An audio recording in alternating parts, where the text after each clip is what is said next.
In the George Zimmerman murder trial, an emotional and very difficult day for the prosecution's star witness who was talking with Trayvon Martin just before he was shot. She got a grilling from the defense, and ABC's Matt Gutman is in Sanford, Florida, with a look at it all. Good morning, Matt.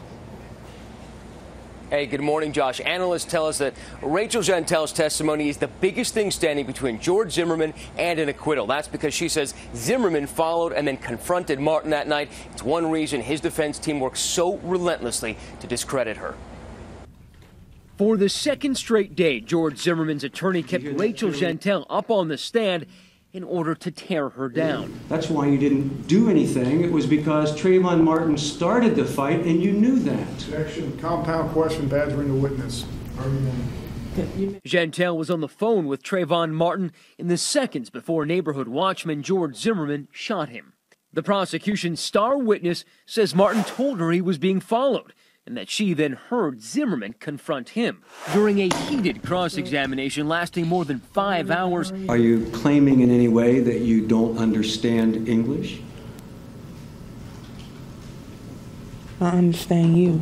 Zimmerman's legal team tried to hack away at her credibility. You said that it could have been, for all you know, Trayvon Martin smashing George Zimmerman in the face is what you actually heard.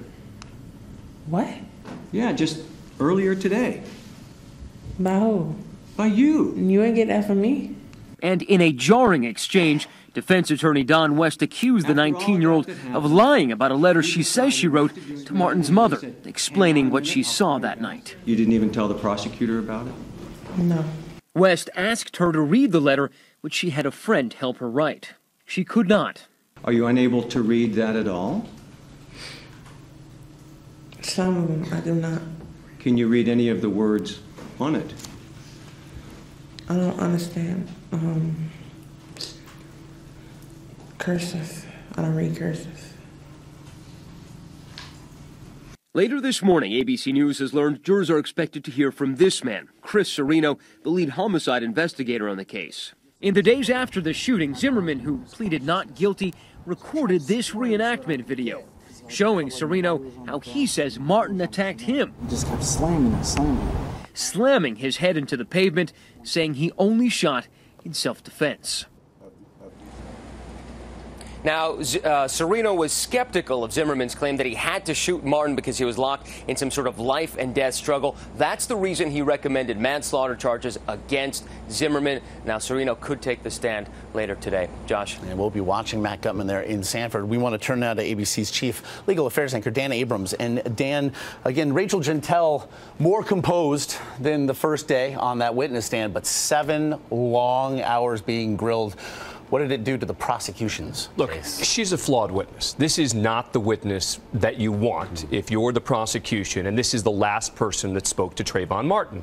There are inconsistencies in her story. As you heard, she was attacked again and again on cross-examination. With that said, you saw that section there where she talks about the fact she can't read cursive.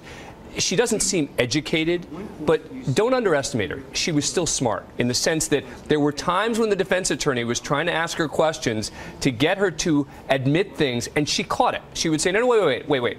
That's not what I said. And so while she's not someone who is worldly, so to speak, she understood what she was being asked. She understood the questions, and she took on the defense attorney again and again as he was trying to question her. Now, we've called Rachel Jeantel the most important witness for the prosecution's case, but there was some more testimony yesterday that may have helped buttress the idea that George Zimmerman was the aggressor here. Right, that's the big question. And another witness said that she believed that George Zimmerman was the one who was on top when they were fighting. That's one of the key questions. Everyone agrees there was a confrontation. Yep.